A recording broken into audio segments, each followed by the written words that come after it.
गांव में बदलू मुझे सबसे अच्छा आदमी लगता था, क्योंकि वह मुझे सुंदर सुंदर लाख की गोलियां बनाकर देता था।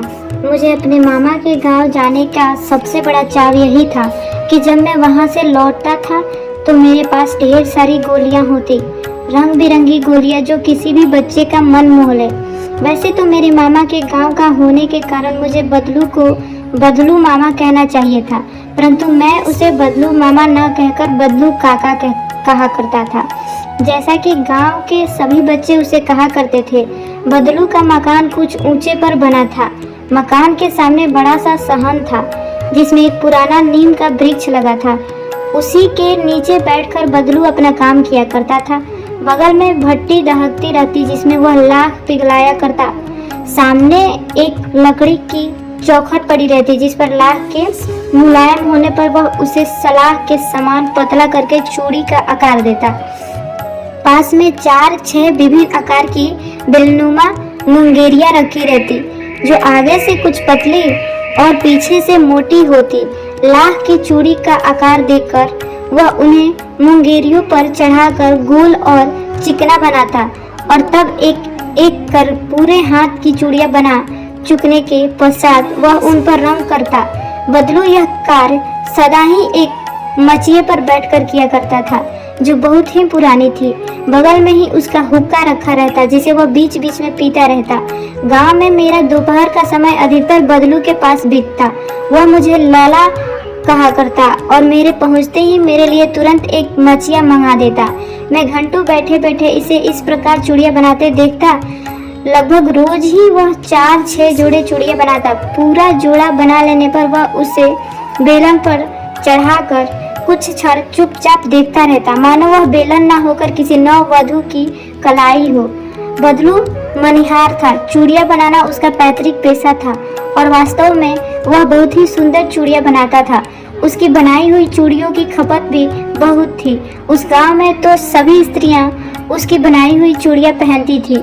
आसपास के गांव के लोग भी उससे चूड़ियां ले जाते थे, परंतु वह कभी भी चूड़ियों को पैसों से बेचता न था। उसका अभी तक वस्तु विनिमय का तरीका था और लोग अनाज के बदले उससे चूड़ियां ले जाते थे। बदलू स्वभाव से बहुत सीधा था। मैंने कभी भी उसे किसी से झगड़ते नहीं देखा। हाँ, शादी विवाह के अवसरों पर वह अवश्य जिद पकड़ जाता था। जीवन भर चाहे कोई उससे मुफ्त चूड़ियां ले जाए, परंतु विवाह के अवसर पर वह सारी कसर निकाल लेता था।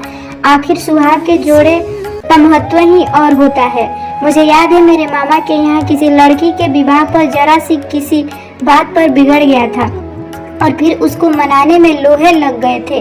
विवाह में इसी जोड़े का मूल्य इतना बढ़ जाता था कि उसके लिए उसकी घरवाली को सारे वस्त्र मिलते, ढेरों अनाज मिलता, उसको अपने लिए पगड़ी मिलती और रुपए जो मिलते सो अलग ही हैं। यदि संसार में बदलू को किसी बात से चिढ़ थी तो वह थी कांच की चूड़ियों से। यदि किसी भी स्त्री के हाथों में उसे कांच की चूड़ियां दिख जाती तो वह अंदर ही अंदर कूद उठता और कभी कभी तो 2-4 बातें भी सुना देता। मुझसे तो वह घंटों बातें किया करता। कभी मेरी पढ़ाई के बारे में पूछता, कभी मेरे घर के बारे में और कभी यूं ही शहर के जीवन के बारे में। मैं उससे कहता कि शहर में सब कांच की चूड़ियां पहनते हैं, तो वह उत्तर देता, शहर की बात और है लाला, वहाँ तो सभी कुछ होता है।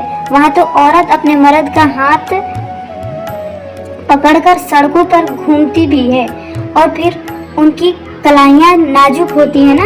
लाख की चूड़ियां पहने तो मोच ना आ जाए। कभी कभी बदलू मेरी अच्छी खासी खातिर भी करता।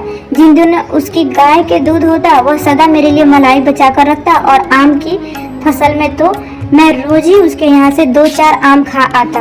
परंतु इन सब बातों के अतिरिक्त जिस कारण वह मुझे अच्छा लगता वह यह था कि लगभग रोज ही वह मेरे लिए 1-2 गोलियां बना देता। मैं बधुआ हर गर्मी की छुट्टी में अपने मामा के यहाँ चला जाता और 1-8 महीने वहाँ रहकर स्कूल खुलने के समय तक वापस आ जाता। परंतु 2-3 बार ही मैं अपने मामा के यहाँ गया होऊंगा। तभी मेरे पिता की एक दूर के शहर में बदली हो गई और एक लंबी अवधि तक मैं अपने मामा के गांव ना जा सका। तब लगभग 8-10 वर्षों के बाद जब मैं वहां गया तो इतना बड़ा हो चुका था कि लाख की गोलियों में मेरी रुचि नहीं रह गई थी। अतः गांव में होते हुए भी कई दिनों तक मुझे बदलू का ध्यान न आया। इस बीच मैंने देखा कि गांव में लगभग सभी स्त्रियां कांच की चूड़ियां पहने हैं। विरले ही हाथों में मैंने लाख की चूड़ियां देखी। तब एक दिन सहसा मुझे बदलू का ध्यान हो आया। बात यह हुई कि बरसात में मेरे मामा की छोटी लड़की आंगन में फिसलकर गिर पड़ी और उसके हाथ की कांच की चूड़ी टूटकर उसकी कलाई में घुस गई और उससे खून बहने लगा। मेरे मामा उस समय घर पर ना थे, मुझे ही उसकी मरहम पट्टी करनी पड़ी। तभी सहसा मुझे बदलू का ध्यान हो आया और मैंने सोचा कि उससे मिलकर, अतः शाम को मैं घूमते घूमते उसके घर चला गया। बदलू वहीं चबूतरे पर नीम के नीचे एक खाट पर लेटा था। नमस्ते बदलू काका, मैंने कहा। नमस्ते भैया। उसने मेरी नमस्ते का उत्तर दिया और उठकर खाट पर बैठ गया, परंतु उसने मुझे पहचाना नहीं और देर तक मेरी ओर निहारता रहा। मैं हूँ जनार्दन काका, आपके पास से गोलियां बनवाकर बचपन में ले जाता था। मैंने अपना परिचय दिया। बदलू फिर भी चुप रहा, मानो वह अपने स्मृति पटल पर अतीत के चित्र उतार रहा हो। और तब वह एकदम बोल पड़ा, आओ आओ लाला, बैठो, बहुत दिन बाद गाँव आए। हाँ, इधर आना नहीं हो सका काका, मैंने चरपाई पर बैठते हुए उत्तर दिया। कुछ देर फिर शांति रही। मैंने इधर उधर दृष्टि दौड़ाई, ना तो मुझे उसकी मछियाँ ही नजर आई, ना ही भट्टी। आजकल काम नहीं करते क्या काका, मैंने पूछा। नहीं लाला, काम तो कई साल से बंद है। मेरी बनाई हुई चूड़ियाँ कोई नहीं पूछता, कोई पूछे तब तो हम बेचे। गांव गांव में कांच के प्रचार हो गए हैं। वह कुछ देर चुप रहा, फिर बोला, मशीन युग है ना यह लाला, आजकल सब काम मशीन से होता है। खेत भी मशीन से जोते जाते हैं और फिर जो सुंदरता कांच की चूड़ियों में होती है, लाख में कहाँ संभव है। लेकिन कांच बड़ा खतरनाक होता है, बड़ी जल्दी टूट जाता है। मैंने कहा, नाजुक तो फिर होती ही है लाला। कहते कहते उसे खांसी आ गई और वह देर तक खांसता रहा। मुझे लगा उसे दामा है। अवस्था के साथ साथ उसकी शरीर ढल चुका था। उसके हाथों पर और माथे पर नसें उभर आई थी। जाने कैसे उसने मेरी शंका भांप ली और बोला, दामा नहीं है मुझे, फसली खांसी है, तुम दामा मत समझो। यही महीने 2 महीने से आ रही है, 10-15 दिन में ठीक हो जाएगी, ऐसे ही आते जाते रहती है। मैं चुप रहा। मुझे लगा उसके अंदर कोई बहुत बड़ी व्यथा छिपी है। मैं देर तक सोचता रहा कि इस मशीन युग ने कितने हाथ काट दिए हैं। कुछ देर फिर शांत रही, जो मुझे अच्छी नहीं लगी। आम की फसल अब कैसी है काका, मैंने पूछा। काका ने कहा। कुछ देर पश्चात मैंने बात का विषय बदलते हुए पूछा था कि आम का कैसा है, तो काका ने बताया, अच्छी है लाला, बहुत अच्छी है। उसने लहकर उत्तर दिया और अंदर अपनी बेटी को आवाज दी, अरे रज्जो, लाला के लिए आम तो ले आ। फिर मेरी ओर मुखातिब होकर बोला, माफ करना लाला, तुम्हें आम खिलाना भूल गया था। नहीं काका, आम तो इस साल बहुत खाए हैं। वाह वाह, बिना आम खिलाए कैसे जाने दूंगा तुमको। मैं चुप हो गया। मुझे वे दिन याद आए जब वह मेरे लिए मलाई बचा कर रखता। गाय तो अच्छी है ना काका, मैंने पूछा उनसे। तो काका ने कहा, गाय कहाँ है लाला, 2 साल हुए बेच दी। कहाँ से खिलाता उसको, मेरे पास इतने पैसे नहीं थे। इतने में रज्जो उसकी बेटी अंदर से एक डलिया में ढेर से आम ले आई। यह तो बहुत है काका, इतने में कहाँ खा पाऊंगा, मैंने कहा। तब काका ने कहा, वाह वाह। वह हंस पड़ा, शहरी ठहरे ना अब तुम, मैं तुम्हारी उम्र का था तो इसके चौगुने आम खाता था। आप लोगों की बात और है काका, मैंने उत्तर दिया।